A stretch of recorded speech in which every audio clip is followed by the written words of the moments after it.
All right, so you want to know how to get visible abs? Yeah, it's a question we get quite a lot. It's a popular one. For sure. And I think that there is so much information out there, and frankly, so much misinformation Yeah. that, it can be really confusing. Exactly. And, a lot of times I think people think that it's, I got to find some crazy new workout Right. or I've got to go on some crazy restrictive diet. Mm-hmm. But actually, the fundamentals of it are really not that complicated. Yeah, I think this deep dive will really illuminate that for everyone. Yeah, and our source for this deep dive is going to be Jeff Netbard's video, Get Abs in 60 Days Using Science, which, don't let the title fool you.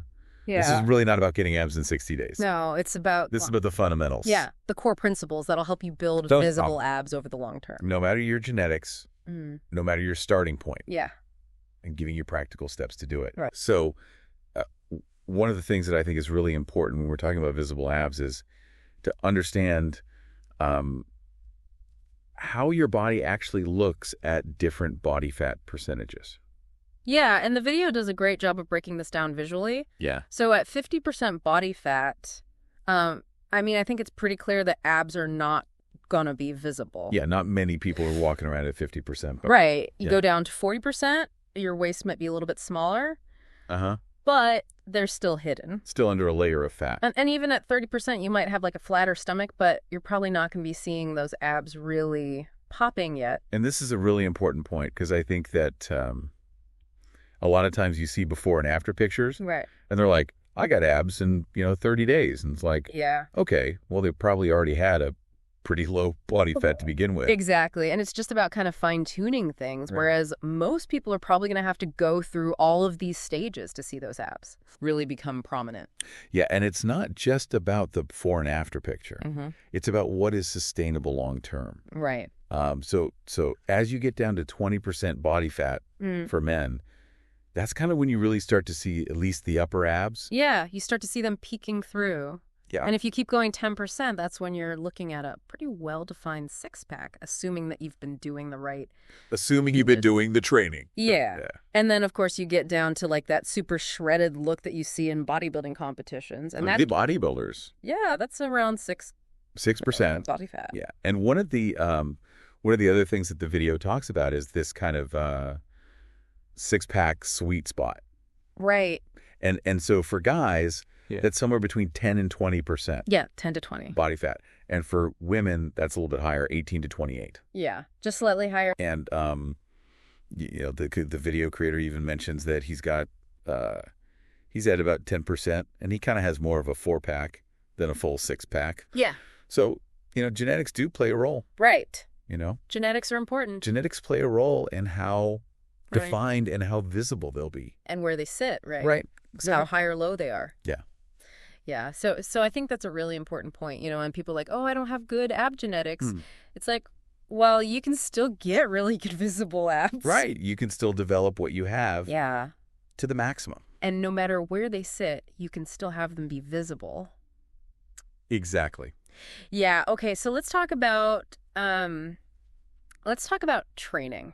Yeah. Now, there's this idea that's out there that I think is fairly common, that ab training is basically a waste of time. Right. If you're not already lean enough to see your abs. Yeah. So what's the real deal with that? I think the best way for you to think about this is the analogy that the video uses is imagine applying that same logic to any other muscle. Yeah.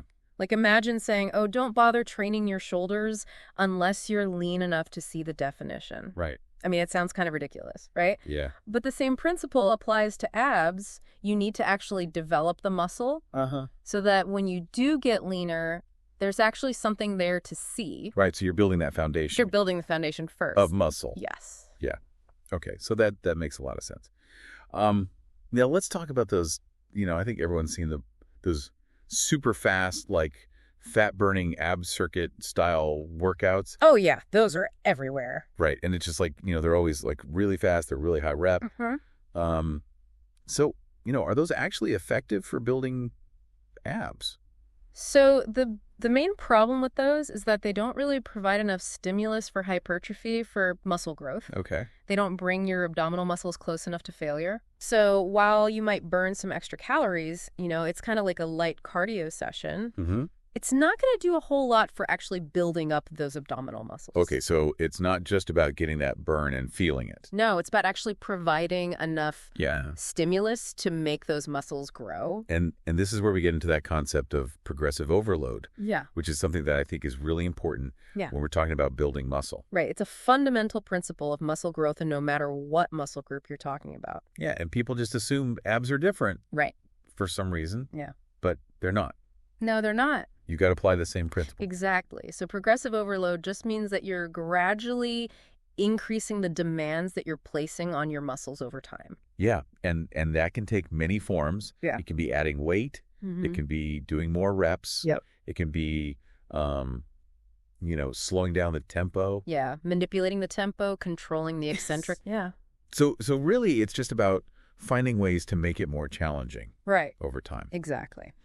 So, the video highlights two really important exercises that you should be focusing on if you want to get visible abs. Yeah. And those are the weighted crunch and the leg raise. Uh-huh. So let's talk about the weighted crunch first. What is a weighted crunch and how do you do it properly? So you can do a weighted crunch a couple different ways. You can use a cable machine with a rope attachment. Okay. You can kneel down and just crunch forward. Mm-hmm. The important thing here is to really focus on letting your lower back round as you're squeezing your abs. Oh, so you actually want to round your lower back. Yeah. You're not trying to keep it flat. Yeah, you want to get that full range of motion and really squeeze at the top. Interesting. And, a lot of people, they'll kind of yank the weight with their hands. You don't want to do that. Right. You want to really make sure that tension is on your abs the whole time. Right. You're not using momentum. Exactly. Yeah. And if you don't have a cable machine available, you can always do like a plate weighted crunch. So you're just holding a weight plate against your chest as you do your crunches. Yeah. And what about the sets and reps and kind of how to know when to make it harder? Yeah. So for the weighted crunch, you want to aim for 3 sets of 10 to 12 repetitions. Okay. Twice a week. Okay. And on that last set, you really want to push to failure. Okay. Meaning you can't do another rep with good form. Yeah. And to make it harder each week, you can try to add a little bit more weight, or you can try to get one more rep while maintaining that perfect form. Okay, so progressive overload. Yes. Right. Exactly. And he mentions that this exercise, targets the entire six-pack, but it might emphasize the upper portion a little bit more. Yeah. Okay, so now let's talk about the leg raise. Mm-hmm. What are the different variations on that, and what are the key considerations there? So you can do leg raises hanging from a pull-up bar. Uh-huh. You can do them on a Roman chair. The video creator actually prefers the Roman chair, and I think for good reason. It gives you a little more stability for your lower back, and that allows you to really get a good contraction in your abs. And then if a straight leg raise is too difficult when you're starting out, you can always do bent knee raises. Right. Yeah, that's a good modification. Yeah. For beginners. Okay, and what about sets, reps, and progression? Yeah. So for leg raises, it's 3 sets. Okay. But a little bit higher rep range, 10 to 20 reps. Okay. And again, twice a week, take that last set to failure. Okay. And the primary way to progress is just to try to add 1 rep each week. Okay. Until you can do all 3 sets of 20. Got it. And once you get to that point, then you can start thinking about maybe adding some ankle weights or slowing down that negative. Yeah, the negative to make it more challenging. And this exercise is particularly good for targeting the lower abs. Okay. Which is important for that kind of balanced and complete look. Yeah, you don't want to just have the top. No, you want the whole 2 showing. 6-pack. Yeah, okay. So now we've talked about weighted crunches and leg raises. What about other ab exercises that you see, like planks, right? Anti-rotation movements? Where do they fit into this? So the video actually kind of considers planks to be more of an optional exercise. Okay. They're good for general core strength and stability. Okay. But not as directly effective for building a 6-pack. Okay. As those weighted exercises. Got it. Anti-rotation movements are great for hitting your transverse abdominis and your obliques, which are definitely important for overall core function and, contribute to the aesthetics of your midsection. Yeah. But they just don't target the 6-pack muscles. Okay. The rectus abdominis as directly as the weighted crunch and the leg raise do. Right. So If you want to do those exercises, that's fine. Yeah, sure. But they're not essential. Yeah, not the most important ones. Okay, so we've got our 2 main lifts that we're doing. We're doing twice a week. How do you suggest people fit that into their weekly routine? So twice a week is the recommendation. And you can be flexible with the days. You don't have to do them on a certain day. Right. Just make sure you're getting them in twice a week. Got it. And that you're being consistent with your progressive overload. Okay, now let's talk about cardio, because I think this is another area where people have a lot of questions. Yeah. So for someone who's trying to get visible abs, is cardio something that they absolutely have to be doing? So it's not strictly required for fat loss. Okay. You can lose fat without doing any cardio. Right. But the video does point to some research that suggests that combining weight training with cardio can lead to smaller waists compared to just weight training alone. Interesting. So, it's not essential, but it can be beneficial. And are there any other reasons why cardio might be a good idea? Yeah, I think it's also worth mentioning that if you're doing more cardio, you can probably eat a little bit more. Right. And still lose fat. Yeah, that's always nice. Yeah, and generally speaking, people who do more cardio tend to have better long-term weight management. Yeah. So there's a lot of benefits to it, even if it's not strictly necessary for fat loss. Okay, so the recommendation is 2 to 5 sessions of 30 minutes, low to moderate intensity cardio. Yeah, I think that's a good starting point. Per week. Okay, so we talked about the training aspect, which is, building that foundation of muscle. But as we talked about before, if you're not lean enough, you're not going to see those abs. Right. So we need to talk about nutrition. Absolutely. And so the video kind of talks about setting up what they call a 6-pack diet. So where do we even start with that? The most fundamental principle here for you is to create a calorie deficit. Okay. You need to be eating fewer calories than you burn. And that's how you lose body fat. That's how you lose body fat. Okay, so how do we even figure out how many calories we should be eating? So the video gives a simple starting point. Take your current body weight in pounds and multiply it by somewhere between 10 and 12. Okay, so just a really rough... Yeah, just a rough estimate. Okay, and what about protein, carbs, and fats? So for protein, the recommendation is to take your goal body weight in pounds. So the weight that you want to be at. Right. And multiply that by 0.8 to 1. Okay. And that gives you your daily protein target in grams. Okay, so goal body weight times 0.8 to 1. Exactly. Okay, and why is protein so important? Protein is crucial for muscle maintenance and growth, especially when you're in a calorie deficit. Right, because you don't want to be losing muscle. You don't want to be losing muscle. Yeah, you want to be losing fat. Right. Okay, what about fat? So the recommendation for fat is at least 50 grams per day. Okay. And this is important for hormonal health. Okay. And just overall body function. Got it. And so carbs are kind of just whatever's left over. Yeah, whatever calories you have left. Yeah. After you hit your protein, and your fat targets can come from carbs, fats, or protein. Okay, so that seems pretty flexible. Yeah, it is. Does the type of food matter as much as just hitting those overall numbers? So this is a really interesting point that the video brings up. Yeah. They talk about this natural bodybuilder who actually got incredibly lean while still including things like Pop-Tarts in his diet. Yeah, I remember that. So it really highlights the fact that hitting those calorie and macro targets is really the primary driver of fat loss.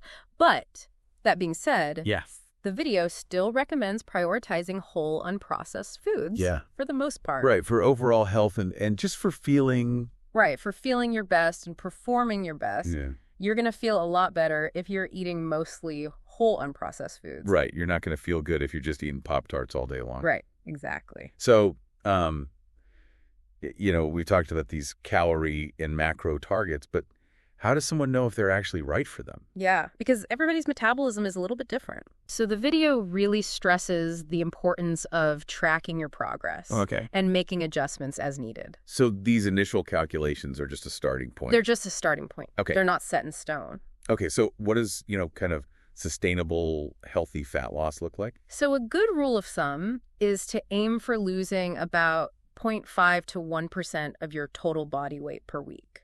Okay. So if you weigh 200 pounds, that would be 1 to 2 pounds of weight loss per week. Okay, so if you're losing more than that, it might be too aggressive. Yeah, it might be a little bit too aggressive. Yeah. And you might not be able to sustain it. Okay, and what about for those longer dieting phases? Yeah, so the video talks about this concept of diet breaks. Yeah. And basically, if you're dieting for longer than 3 months, they recommend taking a 2 to 3 week diet break where you increase your calories back up to maintenance. Okay. Or even a slight surplus. And so even though it seems counterintuitive, like, why would I increase my calories when I'm trying to lose fat? Yeah. Why would that actually be beneficial? So there's a few reasons for this. Okay. One is that it can help to kind of reset your metabolism a little bit. Yeah. When you're in a calorie deficit for a long time, Yeah. your body starts to adapt. Right. It becomes more efficient at using fewer calories. Uh-huh. And so taking a diet break can kind of help to reverse that a little bit. Okay. And it can also just be really good for your mental health. Right, because it's not... You're not sustainable. Yeah, you're not white-knuckling it. Right. The whole time you're giving yourself a little bit of a break. Okay. And that can make the whole process a lot more sustainable in the long run. Yeah, that makes a lot of sense. And I know we all want to just look at that number on the scale. Yeah. And be like, oh, I lost, 5 pounds this week. This is great. Right. But the video actually advises against relying too heavily on the scale. And this is especially true if you're someone who's trying to build muscle and lose fat at the same time. Yeah, because the scale doesn't tell the whole story. Right. You could be losing fat and gaining muscle at the same time, and the scale might not move at all. Exactly. Or it might even go up. Right. Right. And then you're like, oh my gosh, this isn't working. Yeah, you get discouraged. And you quit, and then you're like, I'm never going to get abs. Right. So what are some better ways to track your progress then? So the video really recommends taking progress photos in consistent lighting at least once a month. Okay. It might feel a little awkward at first, but having those visuals to look back on can be really motivating. And it often shows progress that you're not seeing on the scale. Right. You can actually see your body changing. Yeah. You can see the changes in your body composition. Yeah. And I think the other thing, too, that I've found to be helpful is taking measurements. Yes. Like waist circumference. Yeah. Waist circumference is a great one. Yeah. Because even if your weight isn't changing much, your waist circumference can be shrinking. Yeah. And that's a good indicator of fat loss. Yeah. Okay. So one last point on nutrition, I think, is that the video talks about not trying to get too lean. Yeah.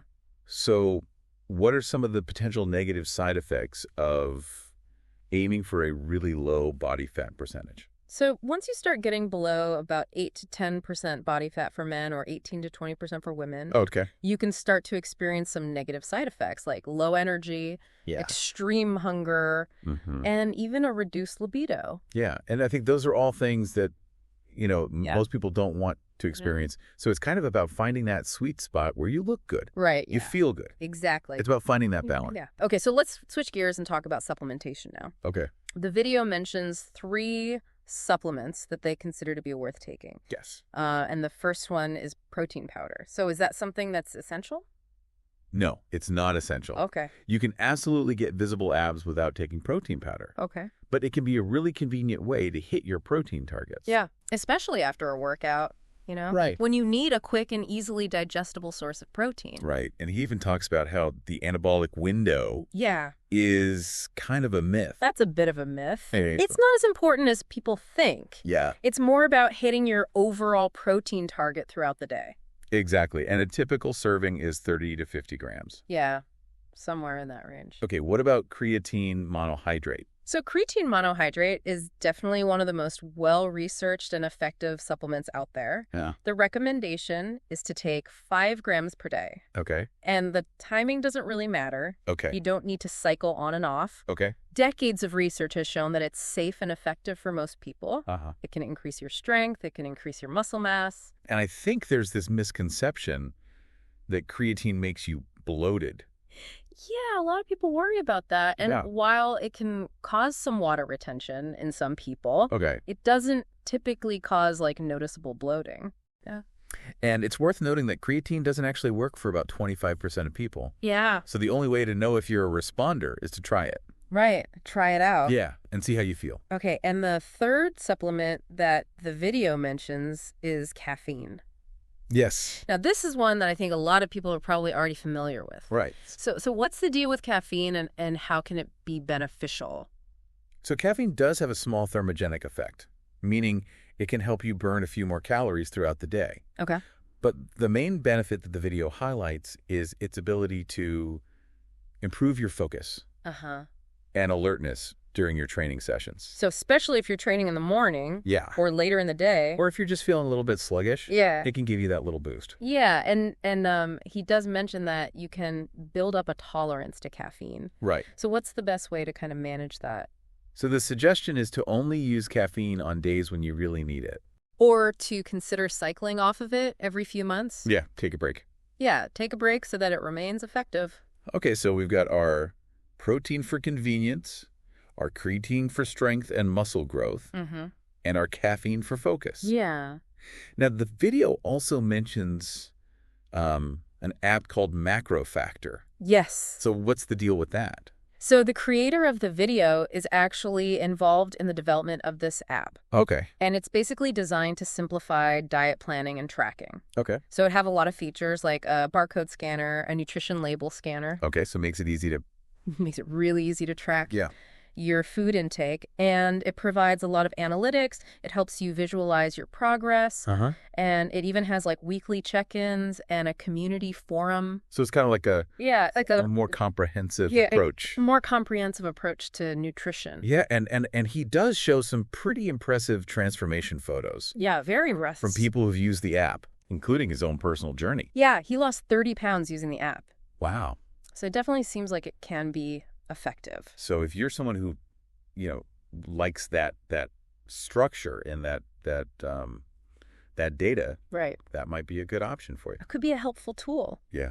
Okay, so let's wrap things up here and talk about the big takeaways. Okay. If you're listening to this and you're like, okay, I want to get visible abs, what are the most important things that you should be focusing on? I think the main message here is that getting visible abs requires a comprehensive approach. Yeah. You need to focus on both building those abdominal muscles through training and getting lean enough to actually see them. And it's not just about doing endless crunches or starving yourself. Yeah, right. It's about having a smart and sustainable approach. A balanced approach. Yeah. Yeah, and that's the big takeaway here. Right. And the video really emphasizes that this is achievable for anyone who's willing to put in the effort. You don't have to have amazing genetics. No. You don't have to do anything crazy. Nope. You just have to be consistent and follow the principles. Yeah. So this has been super helpful. I hope so. I think, we've really kind of broken down those key principles. Yeah, I think we covered it all. Of training, nutrition, and supplementation. So I would say, as you're listening to this, really think about those three things. Yeah. What are you already doing? Right. What do you need to improve on? Exactly. And, which of those areas maybe is holding you back? Yeah. And that'll give you a really good starting point. That's a great place to start. Yeah. All right. Well, this has been awesome. Thanks for taking the deep dive with us. My pleasure. And we'll catch you in the next one. See ya. Bye.